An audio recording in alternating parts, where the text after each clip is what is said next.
سرمد اپنی آفس میں بیٹھا تھا اور اپنے بیٹے سے موبائل پر بات کر رہا تھا۔ سرمد، بیٹا مجھے سمجھنے کی کوشش کرو۔ دوسری طرف بیٹے نے کہا، بابا جان خدا کے واسطے اب مجھے سمجھنے کی کوشش کرے۔ مجھے زرین سے شادی نہیں کرنی، مجھے اس میں کوئی دلچسپی نہیں ہے۔ سرمد بولا، حیدر بیٹا، اس طرح تو تیرا چچا مجھ سے خفا ہو جائے گا۔ حیدر تنگ ہوتے ہوئے بولا، مجھے کسی کے خاطر قربانی کا بکرا نہیں بننا، اور پھر فی الحال میں شادی کے متعلق بھی نہیں سوچ رہا، اور جب سوچوں گا تو اپنی پسند کی لڑکی سے شادی کروں گا۔ سرمد، زرین تم کو بے حد پسند کرتی ہے بیٹا، اس کو چھوڑ کر تم کسی اور کو کیسے پسند کر سکتے ہو؟ اور پھر ہم دونوں بھائیوں نے بہت سال پہلے یہ فیصلہ کر دیا تھا کہ زرین اور تمہاری شادی ہوگی۔ حیدر سمجھانے والے انداز میں بولتا ہے، جب اب بھائیوں نے فیصلہ کیا تھا مجھ سے نہیں پوچھا تھا۔ سرمد بولا، بیٹا اس وقت تو تم بہت چھوٹے تھے، پھر کیسے پوچھتا؟ حیدر غصے میں بولا، تو اب مجھ سے اس موضوع پر بات مت کرے، زرین کی کہیں اور شادی کروائیں۔ حیدر نے کال کاٹ دی۔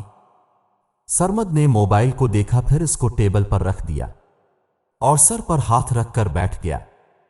سلاجو سرمد کی آفس میں بیٹھا کمپیوٹر پر کام کر رہا تھا۔ اس نے سرمد کی طرف دیکھتے ہوئے بولا، سر آپ ٹینشن نہ کرو، اس عمر میں آپ کے لیے ٹینشن جان لیوا ثابت ہو سکتی ہے۔ سرمد خاموشی سے سلا کی طرف دیکھتا ہے اور پھر لمبی سانس لیتے ہوئے بولا، کیسے ٹینشن نہ کروں، 40 سال کا ہو گیا ہے اور وہ بچی 30 سال کی ہے۔ تھوڑا خاموش ہونے کے بعد بولا، سلا تم نے کس عمر میں شادی کی تھی؟ سلا مسکراتے ہوئے بولا، سر میں نے ابھی تک شادی نہیں کی۔ سرمد حیرت سے سلا کو دیکھنے لگا اور پھر بولا، کیوں بھلا؟ سلا بولا، سر میرا خیال ہے کہ شادی کے بعد بندہ بیوی کا غلام بن جاتا ہے اور نہ جانے کون کون سے اس پر قلم لاگو ہو جاتے ہیں۔ سرمد غصے میں بولا، ستیہ ناس ہو آج کل کے نوجوانوں کا، یہ تو سوچ بالکل غلط ہے۔ شادی ہمارے پیارے پیغمبر کی سنت ہے۔ حضور کریم نے شادی کو آدھا دین کہا ہے اور حضور کریم نے اس کو ایک مضبوط دیوار کا نام دیا ہے جو مرد اور عورت کی حفاظت کرتی ہے۔ سلا بولا، مجھے ان باتوں کا پورا احترام ہے سر، پر میں آزاد پیدا ہوا ہوں اور آزاد رہنا چاہتا ہوں۔ سرمد انگلی ہلاتے ہوئے بولا، نہیں نہیں، یہ سوچ بالکل غلط ہے۔ سلا مسکراتے ہوئے بولا، سر آپ مجھے قائل کرنے کی کوشش نہ کریں۔ سرمد بولا، میں تم کو حقیقت سے آشنا کر رہا ہوں۔ دیکھو، ہر مرد کے لیے ایک عورت ضروری ہے اور ہر عورت کے لیے ایک مرد۔ عورت مرد کا ہر لحاظ سے خیال رکھتی ہے اور اس کی ہر ضرورت پوری کرنے کی کوشش کرتی ہے۔ سلا مسکراتے ہوئے بولا، اور سر عورت کی اس خدمت کے عوض مرد کو اس عورت کا غلام بن کر ان کی انگلیوں پر ناچنا پڑتا ہے۔ محنت اور مزدوری سے کمائی ہوئی رقم بل کی طرح ان کو ادا کرنی پڑتی ہے۔ سرمد سر کو نامے ہلاتے ہوئے بولا، ایسا کچھ نہیں ہے سلا، تم نوجوانوں کا دماغ خراب ہے۔ سلا ہنستے ہوئے بولا، ایسا ہی سمجھو سر۔ سرمد اٹھ کر آگے بڑھ کر صوفے پر بیٹھا اور سلا کو اشارے میں پاس آ کر بیٹھنے کو کہا۔ سلا آ کر صوفے پر بیٹھ گیا۔ سرمد بولا، دیکھو، شادی اس لیے کی جاتی ہے کہ کوئی گھر سنبھالنے والی ہو، کھانے پینے سے لے کر ہر قسم کا خیال رکھنے والی ہو۔ مرد تو گھر سے باہر مصروف ہوتا ہے، تو اسے کیا پتا گھر کیسے چلایا جاتا ہے۔ سلا مسکراتے ہوئے بولا، سر میں اپنی زندگی سے خوش ہوں۔ شادی نے اچھے بھلے لوگوں کا ذہنی سکون چھین لیا ہے، تو قسم سے میں یہ جوا قطعی نہیں کھیلنے والا۔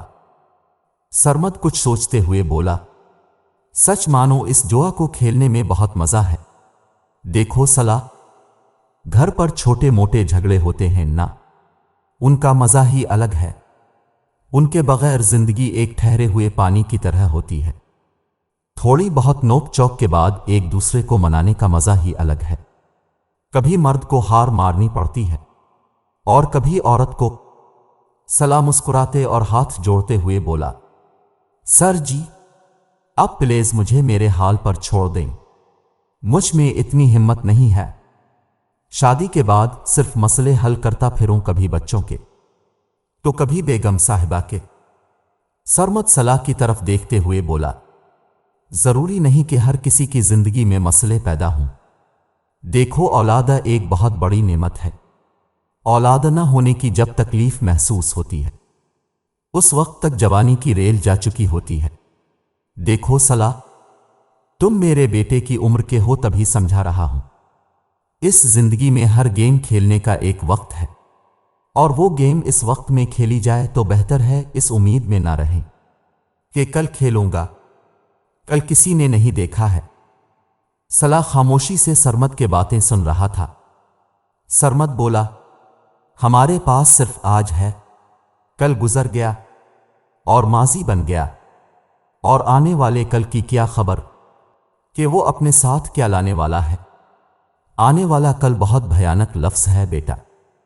سلا کے ہونٹ خشک ہو چکے تھے، اس نے اپنا سر نیچے کیا اور ہونٹوں پر زبان پھیر لی۔ سرمد اپنے خیالوں میں گمسم تھا اور بولتے جا رہا تھا، اگر آج ہم نے اپنی جائز خواہشیں پوری نہیں کریں گے تو کل ہمارے سامنے ہمارے ٹوٹے ہوئے خوابوں کے سوا کچھ نہیں ہوگا۔ سلا اپنے ہاتھوں کی طرف دیکھتے ہوئے بولا، آپ مجھے ڈرا رہے ہیں سر؟ سرمد بولا، سلا دیکھو گرمی میں جب بجلی چلی جاتی ہے تب عورت اپنے نازک اور کومل ہاتھوں سے پنکھا مارتی ہے، سخت سردی کی راتوں میں جب کمبل اتر جاتا ہے تب بھی وہی نازک اور کومل ہاتھ ہمارے اوپر کمبل ڈالتے ہیں، شدید بخار کی حالت میں وہی نازک اور کومل ہاتھ برف کے ٹھنڈے پانی میں کپڑا گیلا کر کے سر پر رکھتے ہیں، اور وہی ہاتھ سرد موسم میں ہمارے ہاتھوں سے مل کر گرم کرنے کی کوشش کرتے ہیں۔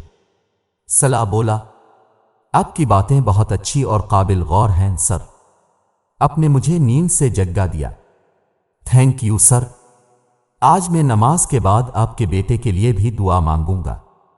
سرمد اور سلا ایک دوسرے کو دیکھ کر مسکرانے لگے، اور پھر سرمد بولا، بہت ہو گئی باتیں، اب جا کر اپنا کام مکمل کرو۔